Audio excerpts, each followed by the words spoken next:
Here now, with a little more on Brexit, is Nile Gardiner from the Heritage Foundation, former aide to Margaret Thatcher. Kind of interesting to see the pound sterling turning around a bit there. Wonder now what investors are betting on because, you know, your guess is as good as the next person as to what's next. How does this all end up after this big-time defeat for Theresa May today? Well, certainly an extraordinary day in British politics and the heaviest defeat for the Prime Minister that has been seen by any Prime Minister for many, many decades. So a real moment of history today.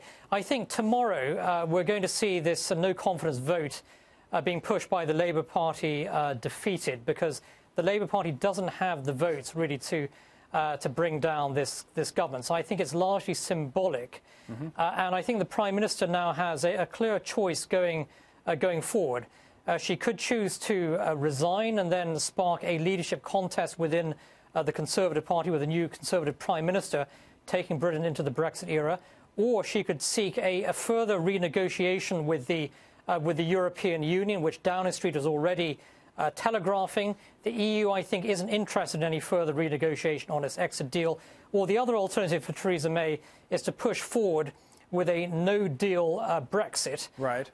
Bearing in mind that the Brexit date is just 73 days away, March 29th, 2019. I do think that's the best, most realistic way forward for this government. But let's see how this moves in the next few days or so. So you think a no deal Brexit is the best case scenario, the best of the kind of the best of the worst choices.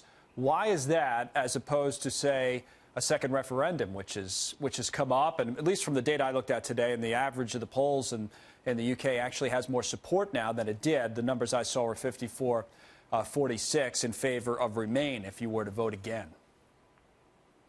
Yeah, so I think, firstly, the British people already voted on Brexit emphatically back in 2016. They voted to leave the European Union. It's very important, I think, to respect that vote, to respect the democratic will of the British people. A second referendum, I think, would be a huge slap in the face for the 17.4 million British people who voted to leave the EU.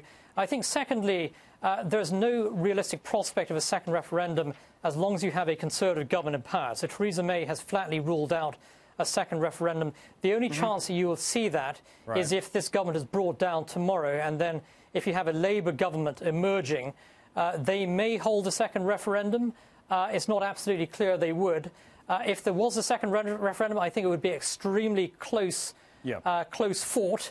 But I think the most important thing is that the British people have already voted to leave the EU. Got it. That decision is now in legislation. It should be fully enforced and respected. Economic concerns we've talked about a lot, about a no-deal Brexit, but Nile says that's the best of the bunch in terms of these choices. Nile Gardiner, as always, thank you, sir. We appreciate it.